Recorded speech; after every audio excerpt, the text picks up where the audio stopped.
had an extremely varied experience. I taught in Selma, Alabama. I'm in the poorest school probably in the country for a couple of years, and I taught in Alabama in the next poorest school in the country. And then I taught in Hazelhurst, Georgia for 17 years, and geographically it's impossible to get further from the world. You can't get any further than Hazelhurst, Georgia. It is seriously rural. And we were very blessed and fortunate there. And I have a unique experience this year that I'm opening a brand new school in Warner Robins. So it's been a very interesting time so far. So that's kind of my background. I'm going to pass it on to Mr. Watkins. My name is Alfred Watkins. I'm currently director of at Glasgow High School in the area. Worked in that community for just under 30 years. Started off the marching band program almost essentially the second year of the school, and started off with the second, did the first football game, 120 kids, and kind of been with it and nurtured it through the years. Began my career in the city of Atlanta, with an all-black program in the inner city, just out of college. And about 60 kids in the band the first day. And we had about 38 in it by the third day. It was in the inner city ghetto. And so I had to kind of start all over again. And over here, I've been playing in the band with racist country. So this is my 35th year. My name is Neil Ruby, and I'm currently at Central Carroll High School in Carrollton. I started off at a very small school, just like these guys did in Stillman, Georgia, where I thought I used to teach, so it was a cool transition for me. Started off with 30 kids in our band program. Interesting instrumentation, where of those 30, 16 of them were alto saxophone players. So talk about playing around with your strength. And now I'm over at Central Carroll, and been there now for 13 years. And an interesting setup that we've got, because we're a county school that's located in the city limits, and so it's just kind of an interesting combination of the county setting where we've got 5 high schools all competing for the same money, and on the other side of the town is the city school. It's a one-city school system that's not fighting for that. So yeah, we just returned from Pasadena and Rose Gray, which was a very cool experience for our marching band. So. Okay. We're going to start. We're going to try to take the topics one at a time, and each of us will speak a little bit about it, and then we'll kind of work our way out from there. So we're going to start by talking about organization, and it's important, I think, to note that organization is awfully dependent sometimes on where you are. You would not organize a band program in a small rural school the same as you would organize Alaska High School. It's two completely different things. And if you try to make this fit that, it won't happen. And that's one of the great problems that I see now with young directors going into programs that they may come out of a really big program that has a lot of things in it, and they're going into a place that just doesn't have any of those things, and trying to figure out. There's some chairs up here in the front if you'd like to sit this whole front row. It's not Baptist church.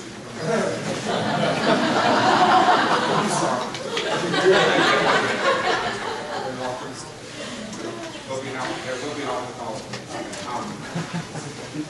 Anyway, one of the things that has been very unique, I wanted to share 2 things with my organization from my personal career. Most people think of an organization basically just on the personnel. And I discovered that an awful lot of organization happens in the background, away from the personnel and what you do with them. When I walked into my band room in Selma, Alabama, 30 years ago, I had 4 concrete walls, concrete floor, and metal beams with extension cords hanging down. That was the band room. And the organization under there was mainly figure out where I could get things with no money. If you're going to be effective at all with anything that you do, you have to organize your program, obviously. Going into a new school at Veterans High has given me the opportunity to go into a situation where there's nothing.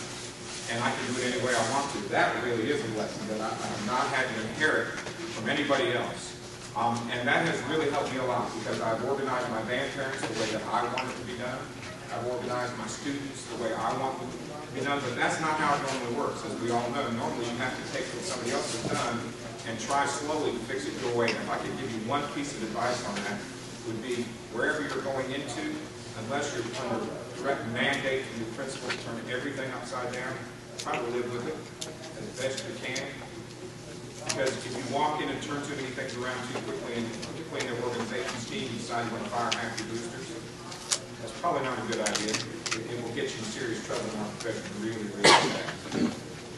So when you're thinking about organization, you have to think about everything from how are you going to move your equipment, to how are you going to store things, to what kind of system are you going to use to keep track of things, to how are you going to organize your personnel, and how are you going to make use of them if you have to have a staff. You have to keep track of how you're going to take care of that. There's an awful lot of things that go into that. And the bigger the program gets, the more you have to worry about it. And the master of that is to my right, because I've had a chance to watch his program from afar with a great deal of envy at times. But it really is a masterfully run program. So I'm going to turn this over to him and let him talk about organization. First of all, I call marching band the beast of our program. It's a big deal. It's almost bigger than life. Essentially, the first event that we do, we start our school term. And communities could care less as to what type of musicians we are. Care less as to how well we play our instruments. They sometimes could care less about how the children are taught. They simply care that the marching band programs are good. We've got to recognize that we taught our principals, we taught our 8th generation of band directors, taught the principals, and taught the parents as to what a marching band was. And we're in a competitive environment in America. Don't escape that.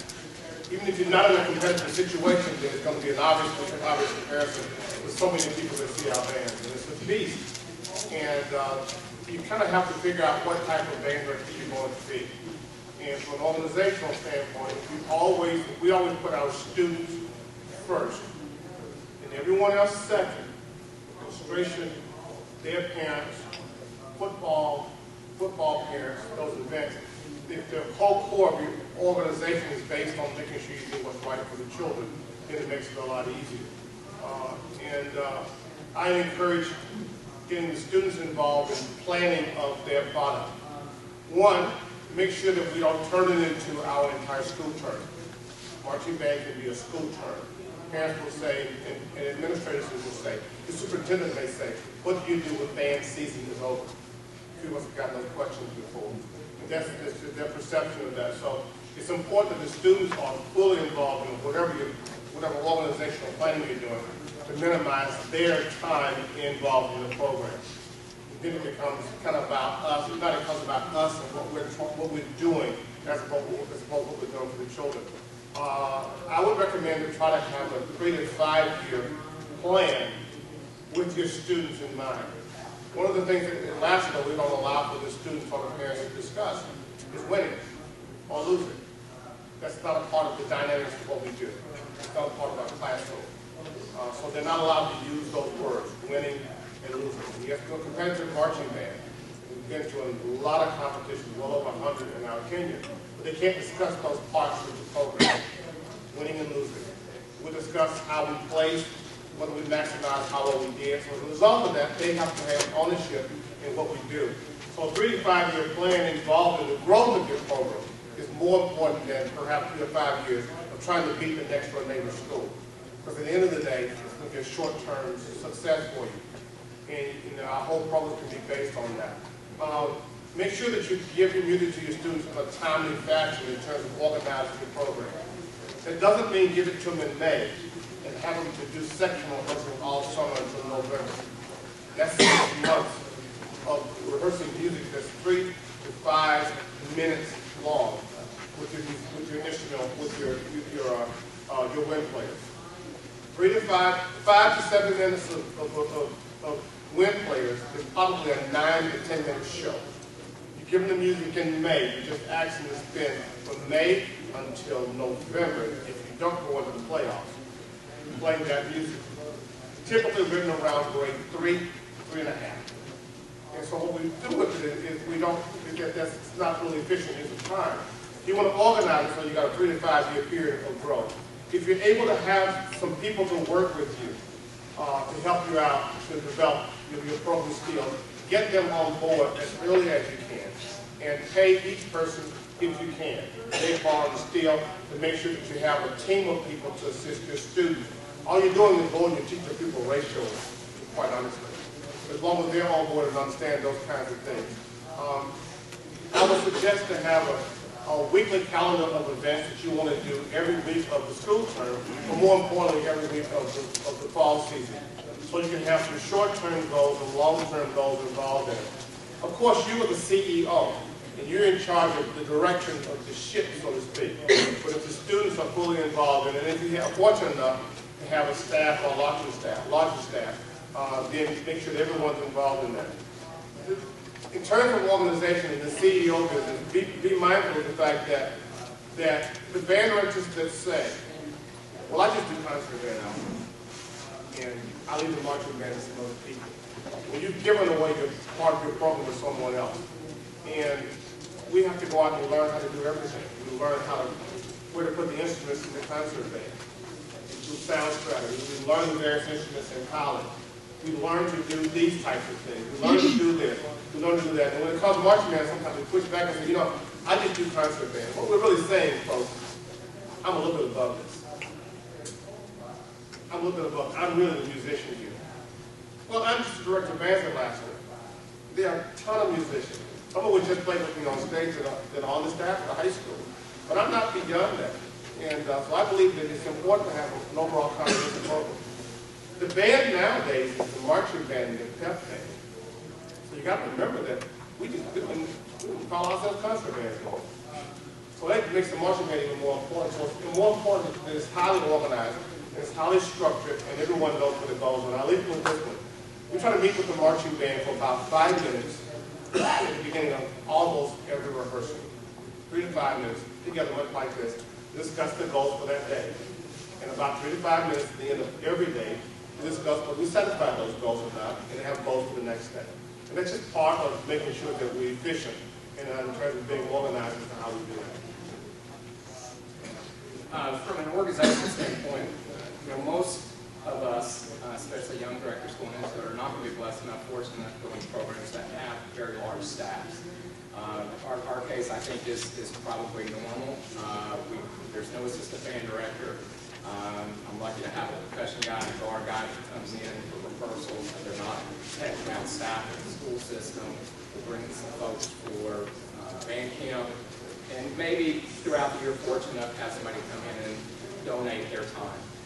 And so because of that, we depend very heavily on our organizational strategy is to make sure that we're getting the most out of our student leadership and our parents.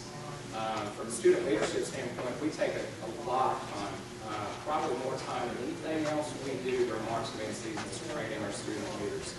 And there's some wonderful clinics and some sessions out there to do that. But they're your assistant band directors, and that's how we treat it. Every single one of our student officers, we treat them like an assistant band director, and we go through the whole process with them. Not just how to teach other students, but how to be goal-oriented, how to encourage, how to motivate, how to handle, potential discipline problems that may come up.